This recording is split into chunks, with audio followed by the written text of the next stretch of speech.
நண்பர்களே, தர்மபுரி தொகுதி தமிழகத்தினுடைய ஒரு மிக முக்கியமான தொகுதியாக கருதப்படுகிறது. இங்கே நம்முடைய மூத்த அரசியல்வாதி ஐயா அன்பழகன் அவர்கள் அமைச்சராக இருந்து தர்மபுரியினுடைய வளர்ச்சிக்காக அரும்பாடுபட்டவர். நம்முடைய மதிப்பிற்கும் மரியாதைக்கும் உரிய பாட்டாளி மக்கள் கட்சியினுடைய தலைவர்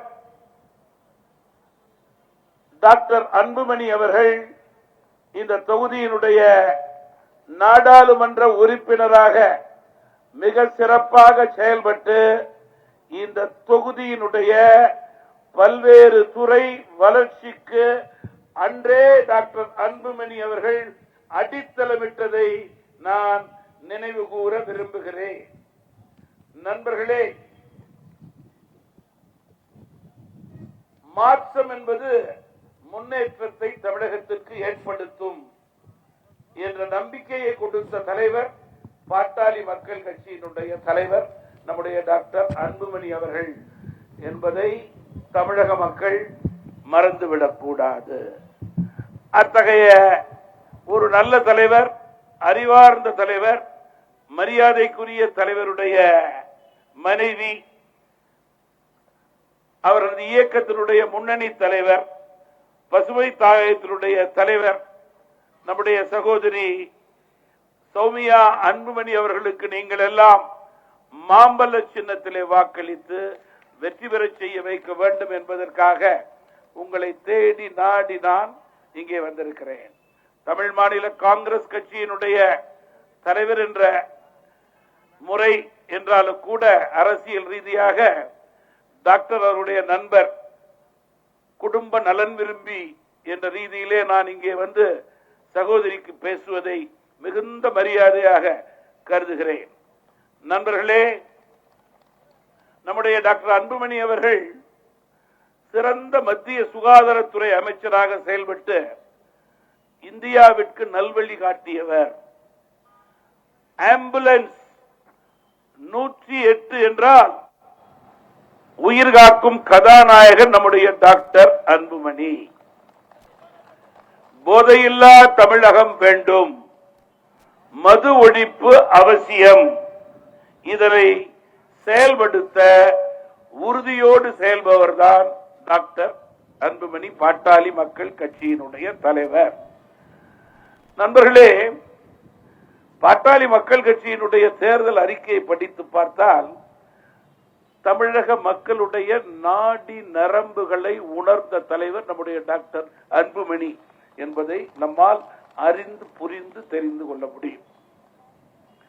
பெண்கள், குழந்தைகள் பாதுகாப்பு, தரமான கல்வி, கண்ணியமான வேலை வாய்ப்பு, அனைவருக்கும் சமூக நீதி, அனைவருக்கும் வளர்ச்சி என்ற நல்லெண்ணத்தின் அடிப்படையிலே பல்வேறு துறைகளை எப்படி தமிழகத்திலே முன்னேற்றுவது என்பதற்கான மிக சிறப்பான ஒரு திட்டங்களை கொடுத்த தேர்தல் அறிக்கை பாட்டாளி மக்கள் கட்சியினுடைய அறிக்கை என்று நான் இங்கே மகிழ்ச்சியோடு குறிப்பிட விரும்புகிறேன்.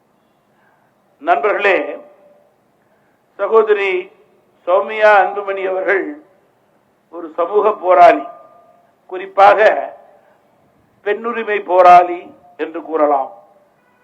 பசுமையை பாதுகாக்கக்கூடிய தலைவராக அவர்கள் செயல்பட்டுக் கொண்டிருக்கிறார்கள்.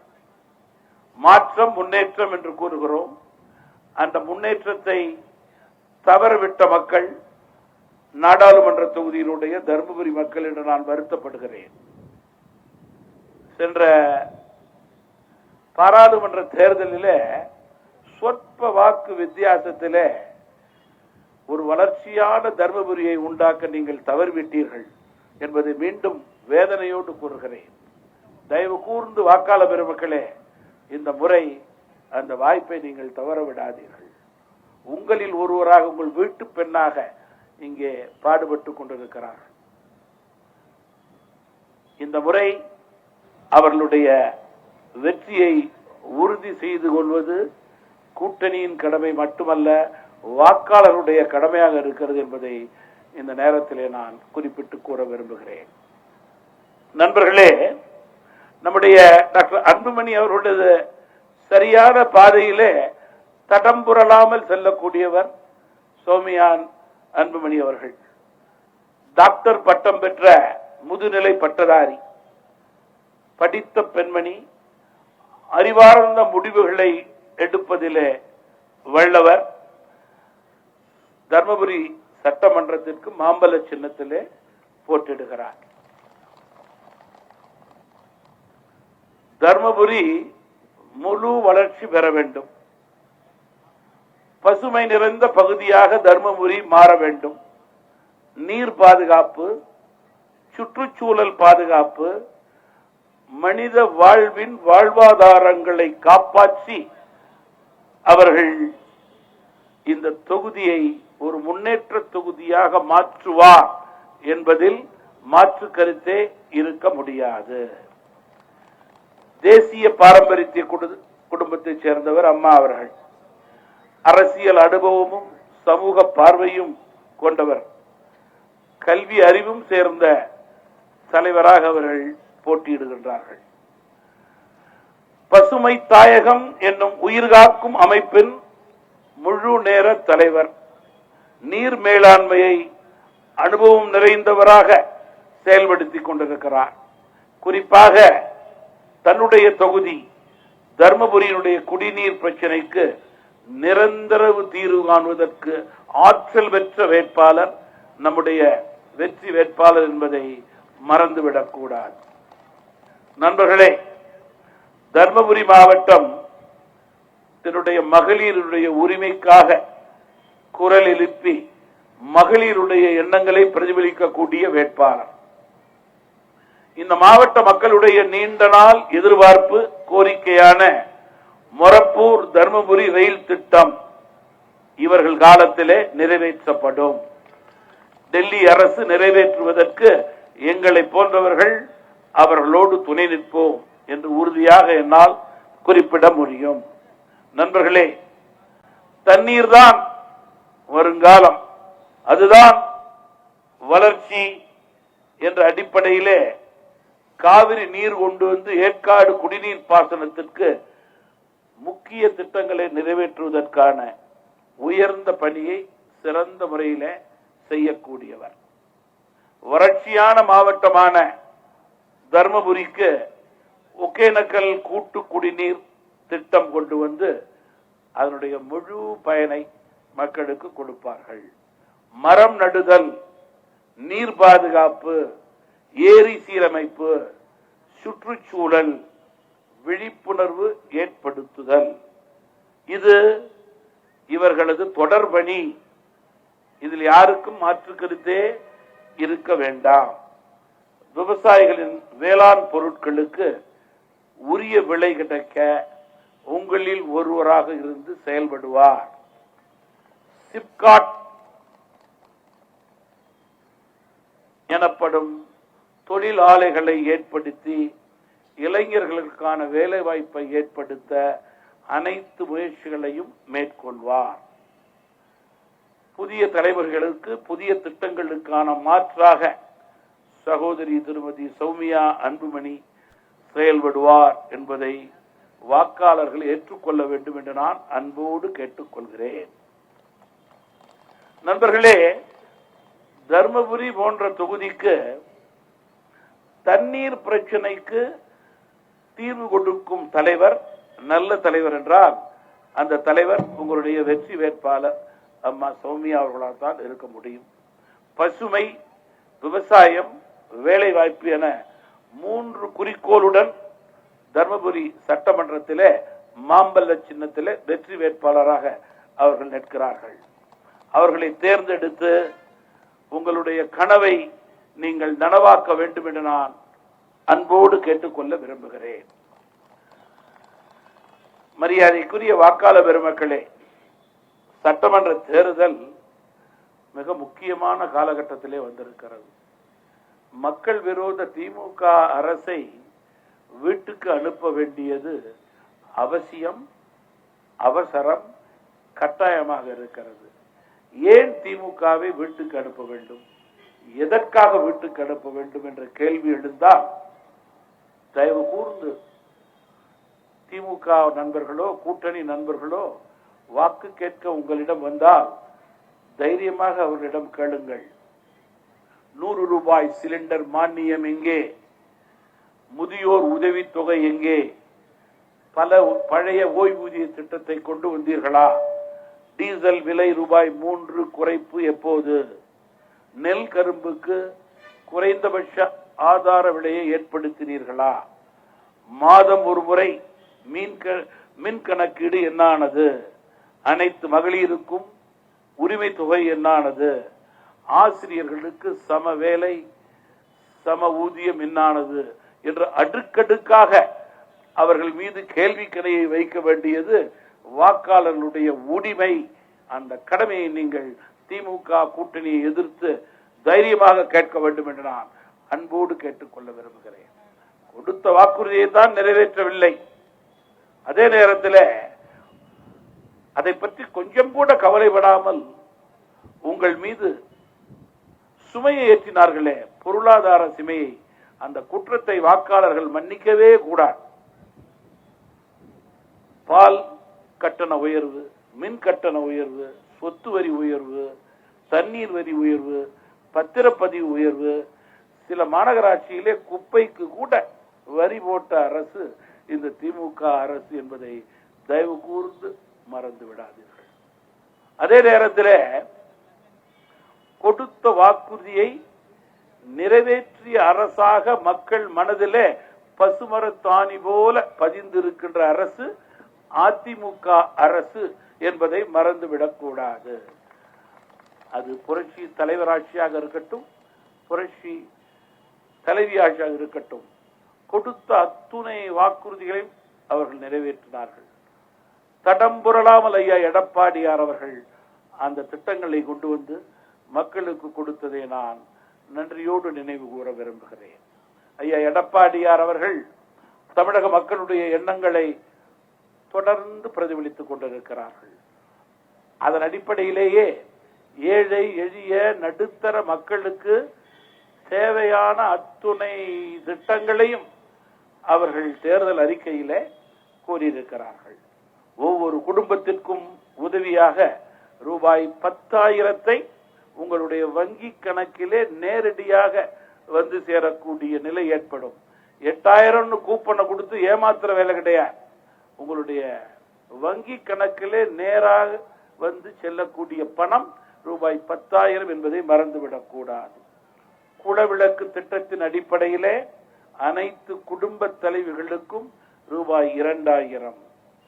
வாழ்வாதார உதவியாக ஆண்டுக்கு 3 கேஸ் சிலிண்டர்கள். ஆண்களுக்கும் மகளிருக்கும் மரியாதைக்குரிய கட்டணமில்லா பேருந்து. திமுகவை போல நாங்கள் அதனை ஒருபோதும் தவறாக நினைத்தது கிடையாது. ஏட்டிக்கு போட்டி பேசியது கிடையாது. தரமான பொங்கல் பரிசுடன் ரூபாய் 1000. அம்மா இல்ல திட்டத்தின் அடிப்படையிலே வீடுகள். மாணவர்களுக்கு கல்வி கடன். மீண்டும் தாலிக்கு தங்க திட்டம்.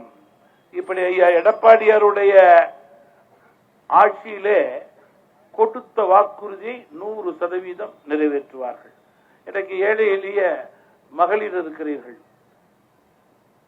100 நாள் திட்டம், 125 நாள் திட்டம் அடுத்த மாதத்திலிருந்து 150 நாட்களாக மாறப்போகிறது. அதற்கு அடித்தளம் மத்திய அரசும் ஐயா எடப்பாடியார் தலைமையிலான அரசும் என்பதை நீங்கள் மறந்துவிடக் கூடாது. இங்கே மகளிரை பார்க்கிறேன், பெருமையாக இருக்கிறது. மகளிர் முன்னேற்றம் நாட்டினுடைய முன்னேற்றம். தொட்டிலை ஆட்டும் கை தொல்லுலகை ஆளும் கை என்று கூறுவோம். புரட்சி தலைவி காலத்திலே இந்தியாவில் உள்ள அத்துறை மாநிலங்களை ஒப்பிட்டு பார்க்கும் போது தமிழகத்திலேதான் பெண்களுக்கு அதிக திட்டம் கொடுத்தார்கள். அதை தொடர்ந்த பெருமை ஐயா எடப்பாடியார் அவர்களை சாரும் என்பதை மறந்துவிடக் கூடாது. சில நேரங்களிலே திமுக கூட்டணி நண்பர்களை பார்க்கும்போது, மகளிரை பார்க்கும்போது நீங்கள் தலைகுனிந்து நடக்க வேண்டும் என்று நான் கூற விரும்புகிறேன். காரணம், இந்தியாவிலே ஒரு மாநிலத்திலே பெண்களுக்கு பாதுகாப்பு இல்லை என்றால் அது தமிழகமாகத்தான் இருக்க முடியும். கொலை, கொள்ளை, திருட்டு, பாலியல், டாஸ்மாக் தொடர்ந்து கொண்டே இருக்கிறது, வளர்ந்து கொண்டே இருக்கிறது, சிறந்து கொண்டே இருக்கிறது. அதுதான் முதல்வர் சொல்லும் திராவிட மாடல் என்றால் அதை மகளிர் கையால் உங்கள் ஓட்டால் திமுகவை தூக்கி எறிய வேண்டும் என்று நான் அன்போடு கேட்டுக்கொள்ள விரும்புகிறேன். மகளிருக்கு பாதுகாப்பு வேண்டும் என்றால் அது அதிமுக கூட்டணியாகத்தான் இருக்க முடியும் என்பதிலே மாற்று கருத்து கிடையாது.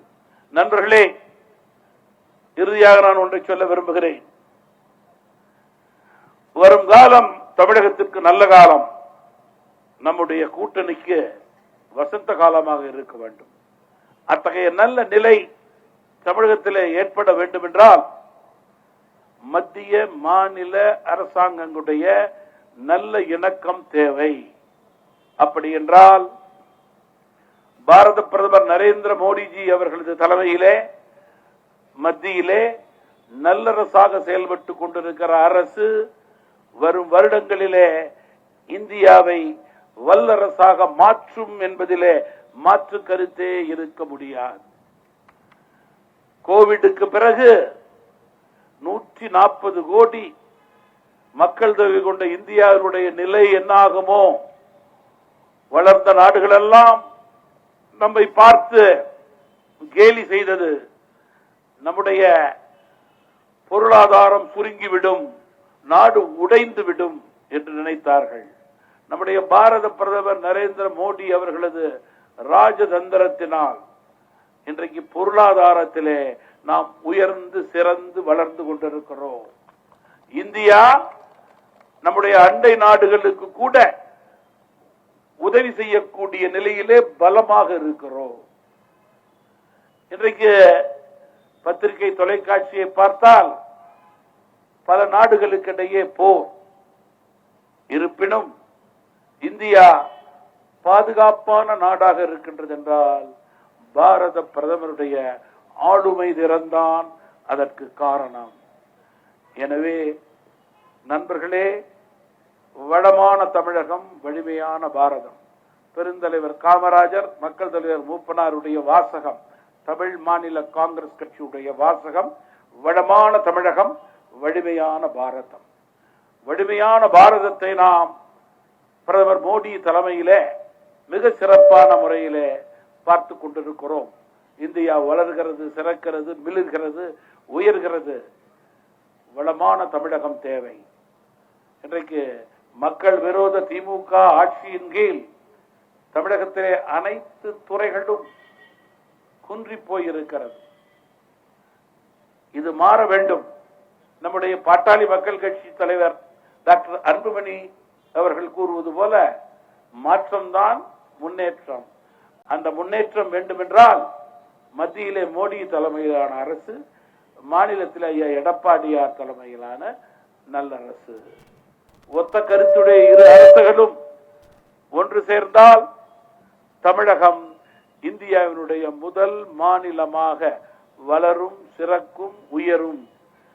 தமிழகத்தை இந்தியாவினுடைய முதல் மாநிலமாக மாற்றுவதற்கான தேர்தல் இந்த தேர்தல். ஐயா எடப்பாடியார் தலைமையிலான அரசு இங்கே பதவியேற்றவுடன் அவர்கள் ஒரு உறுதியை கொடுத்திருக்கிறார்கள்.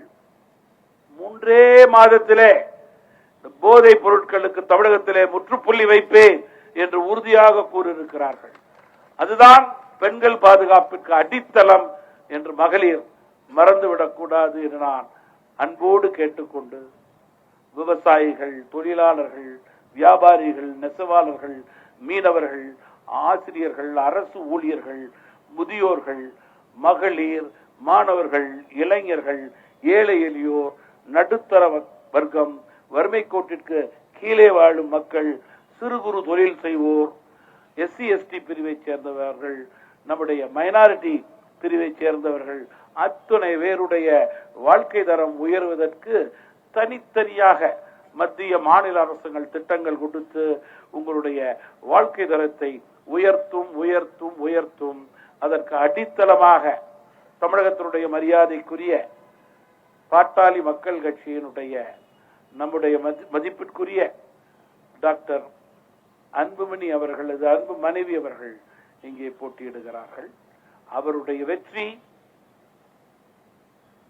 இந்த தொகுதியின் வெற்றி மட்டுமல்ல, ஐயா அன்பழகன் மற்றும் கூட்டணி கட்சி தலைவர்களோடு இணைந்து இந்த மாவட்டத்தினுடைய வளர்ச்சி வெற்றி வெற்றி வெற்றி என்று கூறி சகோதரி சௌமியா அன்புமணி அவர்களுக்கு நீங்கள் எல்லாம் மாம்பலம் மாம்பலம் மாம்பல சின்னத்திலே வாக்களித்து அவர்களை வெற்றி பெற செய்ய வைக்க வேண்டும் என்று அன்போடு கேட்டு விடைபெறுகிறேன். நன்றி, வணக்கம்.